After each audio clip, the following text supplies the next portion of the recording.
No, Robbie. I just talked to Robbie when he came in. Said he feels better. He was walking pretty normal. He's gonna go, I think, in the tub, do some things. We're still kind of hopeful on that end with Robbie. Like I said, we may have avoided dodged a bullet there. We'll take it day by day. But Willie, we're still waiting. I know we're gonna give an update later on the results of his MRI. I talked to him, briefly. He says he feels better than he did yesterday.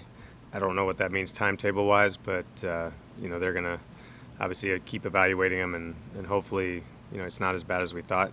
But we'll give you the full details, I guess, a little later. Um, how long do you have? How far can you backdate an injury list leave? I know the rules are a little different. I think JD can probably hit on that. Okay. I don't know exactly. To start this year, it's different. Okay. Real good. Thanks. TR? Chris, what kind of feel do you have for Blake's right arm as far as potential catching up? Yeah, I mean he's definitely in the conversation for sure. We love the fact that he can switch hit, his versatility. Um, as far as where he is as far as on the depth of our catching, uh, it's he's getting better. We value him back there for sure, knowing that he can go back and call a game and do a good job of receiving. I don't want to say where he stands exactly, but this is a big week for him to kind of prove to us that he can belong on a roster.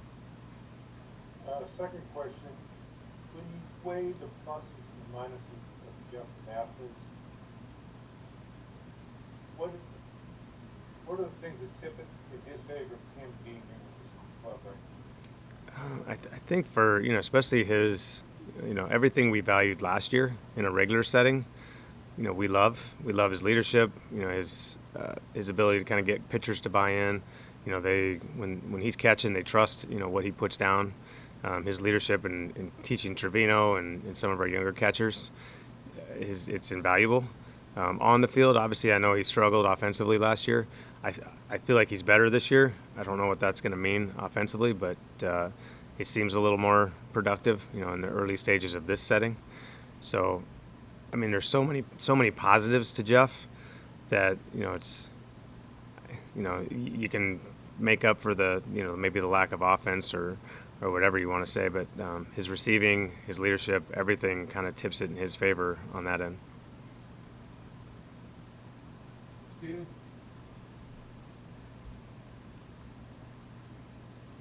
You talked a lot about guys. The numbers don't exactly matter. You watch how they do their processes. You watch if they're taking good at bats. But in a short season, you almost worry about guys maybe fretting over their stats because if they have a bad week, it could be a bad season, or a pitcher could have a bad outing and it could basically almost run a season stats-wise. How do you kind of approach that? It's a tough one. It's a tough dynamic because it is only 60 games. I talked to the relievers yesterday and was very honest with the idea that obviously I've had a lot of friends and in the game that are relievers, and they have one bad outing in the beginning of the year and they feel like their year is over, and that's in a 162 game setting. It takes a long time for relievers to kind of get their numbers where they need them to be. If they give up 4 or 5, it could be 3 jam shot hits, a weak ground ball, and then a homer, and they're giving up 5 runs. They feel like it takes them 2 months to get those stats back to where they want them. So, in this setting, 60 games, they're going to almost feel the same way, but almost worse because they're not going to be able to make up the ground. So I was really honest with our reliever group, saying somebody in this group maybe have a bad outing their first time around. They're going to have to be resilient and tough, and put their stats aside and think more team.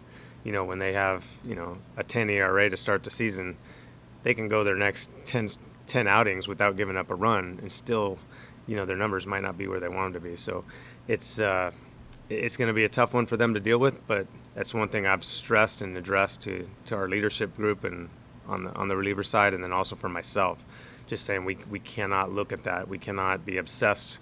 I don't know what free agents going to look like next year. I don't know how they're going to value numbers in a 60-game season.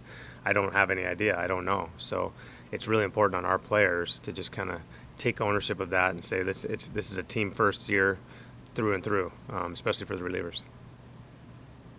Everybody on the outside is going to have to look at numbers a little differently, I guess, as you're somebody gets off to a great start, that can obviously skew the numbers the other way as well, right? Absolutely. That's what I'm saying. I don't know what GMs and ownership are going to look at, from a 60-game season. You may have a guy hit 400 this year. You know what I mean? Who knows? You just don't know how it's going to look. Maybe there's a reliever that literally gives up no runs, because he's got 30 outings or 25 outings. There's guys that have done that to start seasons. They didn't end up that way, but I think at the end of the year when we look at the stats, there's going to be a lot more disparity between the good and the bad. All right, thanks, bud. Chris, Going back to the catching situation, you've spoken pretty highly of Trevino, and Minor even says some positive things about him. Given Mathis's veteran presence, how much is Trevino actually pushing to get playing time, even if Robinson's in there, just because of his offensive potential? But then again, at the same time, it's a 60-game season. You might want to have guys that you fully trust in him. So how much is he pushing to get playing time right now? He's pushing hard, and that's the thing. From a trust standpoint, he's earned my trust in so many ways. My biggest thing for a catcher is the selfless. They got to be able to call the game. They got to build the trust and the relationships with the pitchers, and Hosey's done that. I know he, from talking to him last year, he's got a lot of qualities that, Jeff Mathis has, and you see Jeff's career. The things I've seen from an offensive standpoint with Hosey, I trust the bat. I saw, really good at bat quality last year against some really, really tough pitching at the end of the year. He was having probably our best at bats at the end of the year when we needed him, and so obviously he's pushing pretty hard to get some playing time. So if Robbie misses any time, he's going to make it hard on me to not play him on a consistent basis, just because I feel like he's earned it. Evan Grant, Woody, on Kluber tonight, in spring training, typically your guys don't go 7 innings. And I know this is July, but is there a difference with these guys in what you're trying to get from them right now, or is it just because of the controlled environment, or what? No, I mean they've obviously expressed to Julio, and they've shown Julio and our coaching staff, this is where they need to be. And I know that I wouldn't say we're pushing on the gas, too fast. It's a lot of the preparation that they put in this off time that allows them to go out, and we're able to actually write Kluber 7, potentially. It's a testament to what they've done up to this point. We're at no point wanting to rush this, hurt anybody, put anybody at risk. He's ready to throw that many pitches, and I think the next outing, obviously, like Lance, will probably be an inning or two less before they start. But it's a really good thing to be able to push them to 6 or 7 at 90, close to 100 pitches right now. So that last start, we can kind of dial it down down a notch before their first start. Tonight, basically, the count for him is 100? Somewhere around there. I don't know exactly. I mean, it's like 90 to probably 95 or so. Hey, on Trevino, would you go so far as to say that he is second in your pecking order at this point in time, or has that not been determined? I wouldn't say it's not been determined, but I mean, yeah, it's close. He's definitely made it. Like to Chris's point, he's made it hard on me not to play him, and that's what I want out of all our guys. He's done everything we could possibly imagine, and produced. What I see on a consistent basis, it's encouraging. I feel like we got a really good one, for the future.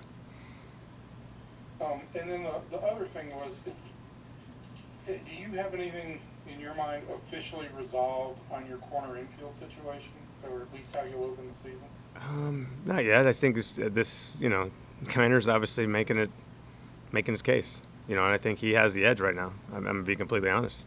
I'm not going to be shy about admitting that. This next, 6 or 7 games or whatever it is, is going to be obviously important. But I'm just looking for consistency. I'm not asking Kiner to go out and get 3 or 4 hits every day and hit a homer every day. I just, the consistent quality of the at-bat, we need that to start the season. That's how we're going to, put points on the board. If we have 9 guys that do that, we're going to be in good shape offensively. And he's been our best guy, honestly, him and Rugi. Thank you, sir. Rick, Yeah, hi, Woody. playing off that, when you look at Isiah Kiner-Falefa, where is that power coming from? Mechanically, what is he doing different? What looks different to you that he has so much power now? Yeah, it was something that, obviously I addressed and, our strength coaches and staff addressed with him at the end of last year. There is a lot of technique in using the ground. He's a strong kid. It's not that he wasn't, I don't think he needed to get stronger, obviously, physically, which he did. But, you look at the size of him from compared to last year, he's not 40 pounds heavier or anything like that. He just knows how to use his body in a better way. So he did gain some strength, there's no question, from a weightlifting standpoint or physical standpoint. But I think it's just the way he uses his body, the technique, the way he uses the ground. The ground force is way better than it was before. So that you get all that mass and all that. I'm talking physics here, but it's you get behind the baseball and you at the impact you get all that mass behind the ball. The ball goes farther, obviously, and he's learned how to do that. He's learned how to do that with proper, mechanics that give him adjustability in his swing. He's got a better bat path to the ball. All those things factor into having the ability to square up a baseball more often and then having the ball come off the bat a little harder. So he's done all of that. I mean, it's a little bit of science to it, but his work, his resiliency, his grit, his grind, that's who he is. And now it's made him a better player because of it.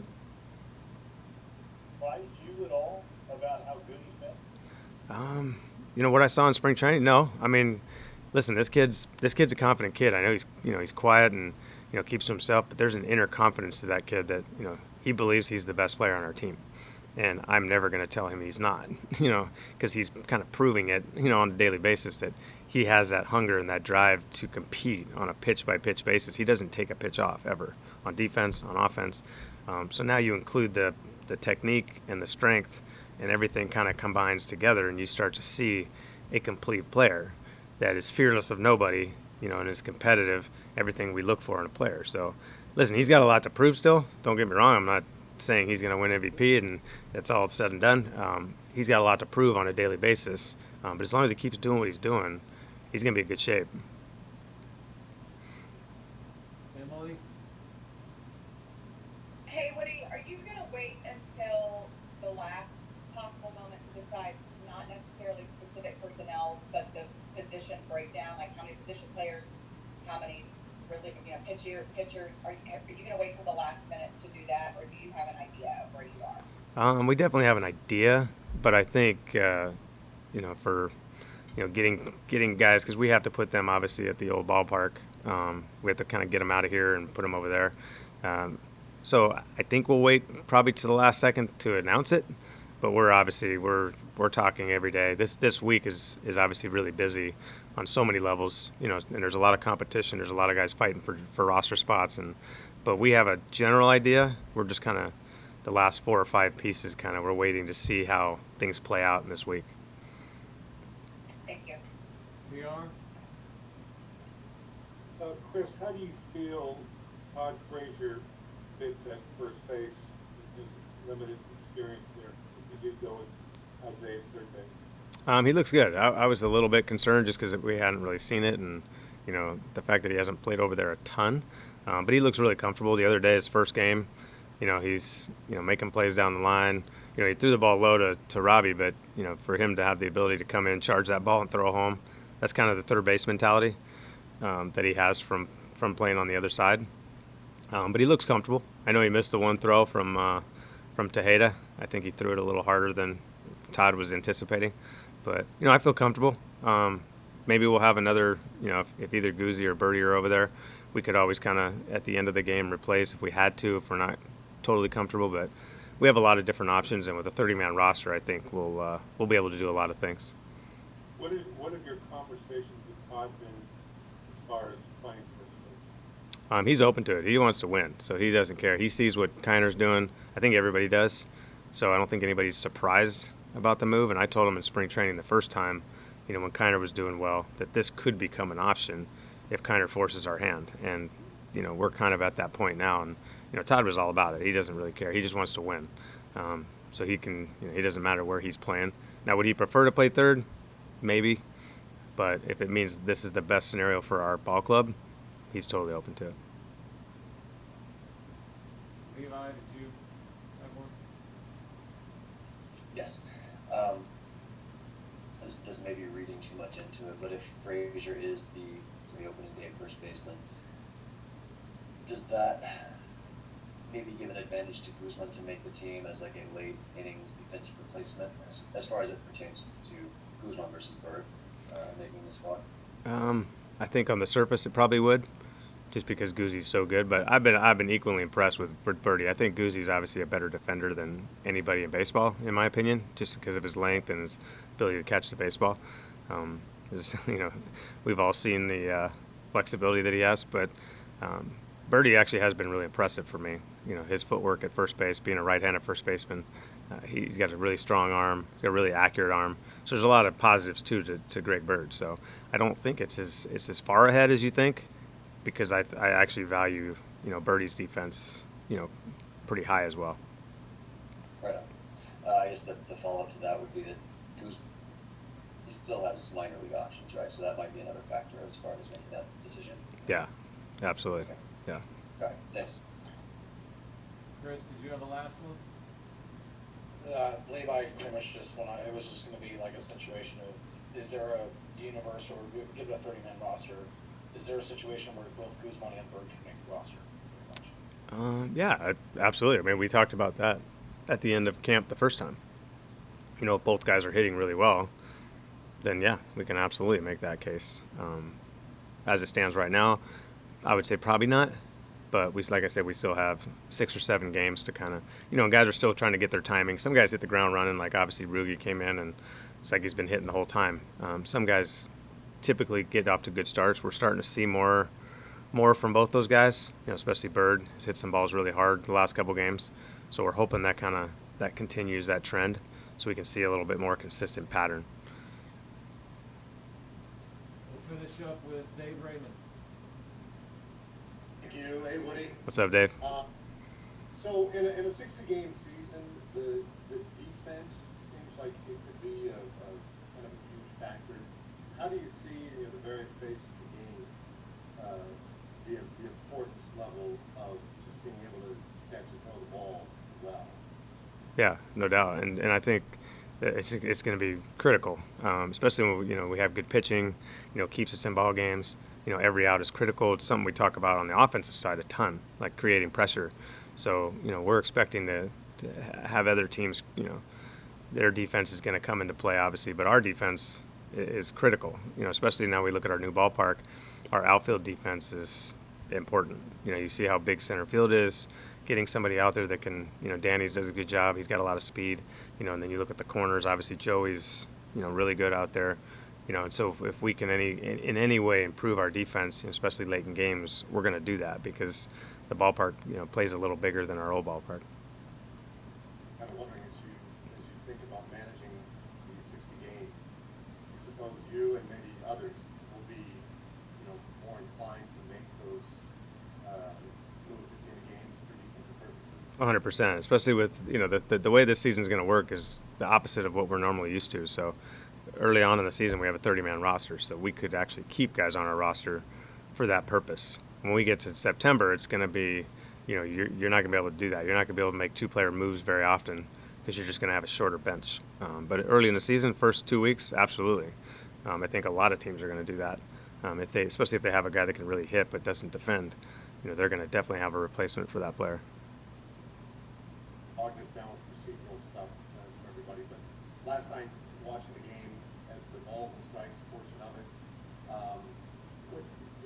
every once in a while you guys point at the iPad Yeah. Ring was tracking the balls and strike portion of it because there were some questionable calls it seemed like. Yeah, that's that was the biggest question. So I thought Matt Hagan. We actually had Matt Hagan, umpire the other night. We're gonna have real umpires tonight, which is gonna be nice.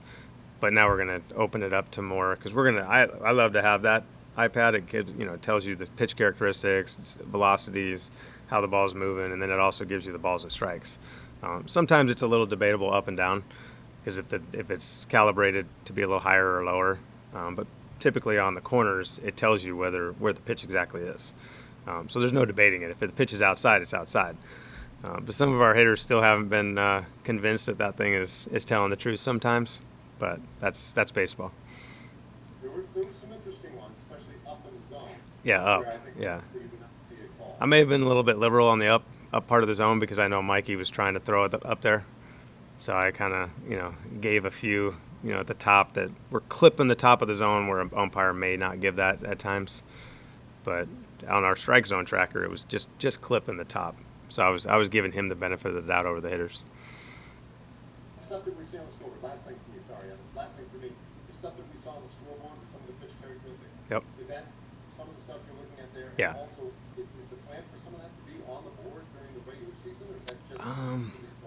I don't know. I don't know if they're going to have that stuff up there. But it is, so the one we have on the board, I believe, is TrackMan. And the one we're looking at is Hawkeye. So Hawkeye is something that Major League Baseball has installed in every stadium.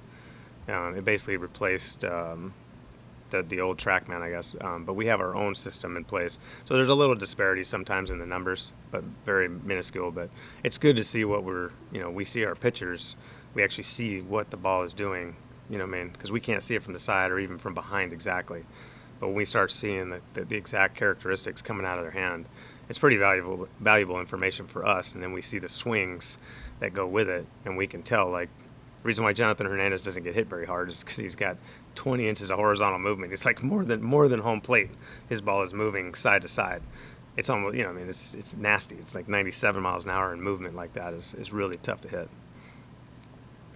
All right, well, thank you. And Okay, all right. How did you feel just about what you saw from Corey and what'll probably be his longest outing of this new spring training?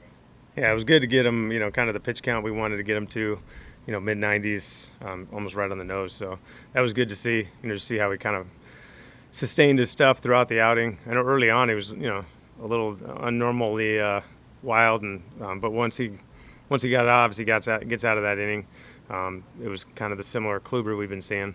So just seeing how the pitches hold up, is kind of the big thing for us right now, and seeing if there's any kind of drop and anything just to be aware of, risk of injury or anything like that. But honestly, it looked good. Looked like we've seen it the whole time, dialed in, using all his pitches. Used a few pitches that he trying to incorporate, kind of working on some things as well. So overall good. Yeah, he actually felt pretty good about bouncing back and sort of working his way out of when he was struggling there. Yeah, and sometimes we've been trying to put certain guys in certain situations, but typically the starters tend to put themselves in those situations that we're looking for. If we want, I want a little stress on these guys.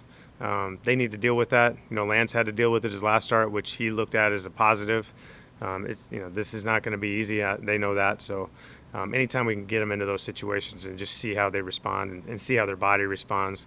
If they have a long inning, they come back and they have to go out, or we have a quick inning on offense, they got to bounce right back out for the up. So those are all things that it's hard to simulate, but they tend to happen more to starters, and we've been getting through those. Yeah, thanks, Woody. Other questions? CR?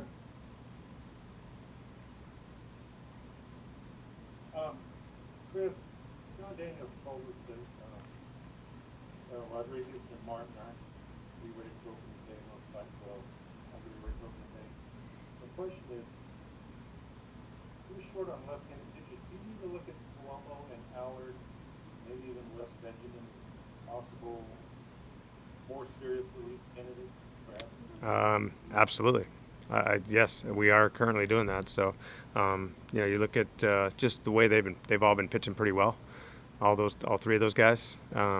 Absolutely, I think we need it. We have some righties that we trust to try to kind of get lefties out, but we definitely need that lefty in the bullpen to be able to handle some of the tougher lefties we have, especially in our division. So, absolutely, all three of those guys are in the mix. Other questions, please. Evan Grant. Woody, along the lines of the bullpen, based on what JD said, Montero won't be ready for opening day. We know Rodriguez won't be ready for opening day. What's your plan for bridging to Leclerc? I think we got to be creative. I think that we've had many conversations. We had a long one today with our pitching coaches. I think we got to maximize each guy. I mean, we have different needs. From a right-handed standpoint, I feel confident we have some guys that kind of get different types of righty hitters out. The biggest thing for me is the lefty. Do we have righties that can get lefties? Do we have a lefty that has a a power breaking ball, power fastball, something to kind of get those really tough lefties out? So I think we got to be creative in how we use them, in games. Some guys might be pitching the 8th inning one day and the 6th the next. So it's just a matter of how the lineup kind of shakes out. Last year at the end of the year it seemed like it was a lot easier with Clase throwing as well as he did. You had Clase, Montero, Leclerc. It was 7, 8, 9. Hey, here we go. This year we got to be pretty creative, especially early in the season. As we get closer to those guys coming back, or when they do come back, we'll be a fourth of the way through the season when the roster cuts down. So by the time we get to the 26th man, we should have our, I guess a more, traditional type bullpen where we have some roles. But right now there's no roles. The only one is really Leclerc. And as far as Allard and Palumbo go, how do you weigh the need to have those guys stretched out in case, God forbid, you need a starter versus being there for the big league bullpen? It's tough. It's like how much of a consideration is it? I guess, yeah. Yeah, it's tough because you don't want to lose this, them being stretched out, because if we do need that, I think either way though, if we need somebody, we're not going to look at it as a traditional 100 pitch starter to come in. I think we'd be looking at it more as a 2-3 inning, maybe 4 inning top guy that we can kind of piggyback another guy with, just because we have the length of the roster as it stands in the beginning of the year. It gets tricky when you start to get to the 28, 26 man, because you can't do that. You don't have the ability to stretch too many guys out. So I think early on we have the luxury of those extra bodies that we can kind of piggyback and be creative. And then just the last thing, you kind of touched on this a couple times, but have you settled on whether you're going to go 15 or 16 pitchers? We don't know yet. If I were a betting man, I'd probably say 15. There's a chance we could go 14. There's a chance we can go 16. So it just kind of depends on the position player side of it. What we feel like we need on from the bullpen standpoint, and then what we need, maybe with a bigger roster, allows us to do a lot more things offensively. Pinch run, make 2-player moves. Late in the game, how much we value that, and seeing our health of our position players. With Willie down, it changes things a little bit. Other questions, please? Couple more. We'll go Levi and then Chris, and that's it. Go ahead, Levi. So just to kind of piggyback a little bit on the previous question, is part of the no roles thing, like when you watch a playoff game, you see guys that are kind of coming in at all parts of the game. Is the shortened season a factor in kind of leaning into that no roles thing a bit more? Absolutely. Yeah, we don't really have time to wait for guys to kind of fall into those roles. We have to make decisions quickly. And game one, who's going to be our who's going to face Charlie Blackmon? That's kind of where we're at. Like, we don't have the luxury of kind of seeing what guys can do. We need to see it right now, and our players know that. They know there's some urgency, obviously. But day one is, I'm not saying it's a 7th game of the World Series where I'm going to let a guy go way more than he normally does. But at the same time, like, we don't have time to sit here and say, okay, my role is this until I lose it. No, it's just everybody's kind of got to be willing to pitch whenever and however. Thanks. Last question, Chris. To kind of piggyback off of that, because of the shortage of arms that you might have at the beginning of the season, are you considering allowing your starters to possibly go a little bit longer at the beginning of the year? Like maybe if the guy's, at 85 pitches through 6 innings, do you allow him to go out there for the 7th, or are you just really wanting to minimize their pitch counts early on? No, it depends on where we feel like they are, and when our starters are going 90, 95 pitches right now, and they still have an extra start to go, I would feel pretty comfortable, especially if they're doing well. That's why we're heavily watching these guys closely at the end of games, just to see how their stuff is staying, how they how their conversation, what they feel like, how their arm feels after, how they recover the next day. All those things are critical for us to be able to make those decisions that first week. Because if they can go 100 pitches or 95, I'm not going to hurt anybody. But at the same time, if they can go another 10 or 15 pitches, that saves us an inning. So I expect us to use them as best we can, starting wise. Maybe stretch them out a little bit, but I wouldn't go over like 110 or anything like that. Okay, even though he's used up his quotient of questions, I have one more for Evan Grant. Have I not had one more for you? But since JD kind of gave us the update on Calhoun, just wanted to kind of get an idea from you, like what you're thinking at this point with the idea that he's not going to be ready for the first few days. What's your thought on the field right now? I would say Solak probably, falls in line to take on those at-bats. I love everything about Nick and have been dying to try to get him in the lineup, trying to figure out a way to get him in there consistently. Like I said, I think he's earned it just in the quality of the at-bats. So as it stands right now, if Willie is not ready for opening day, I'd probably lean to putting Nick in there on a consistent basis.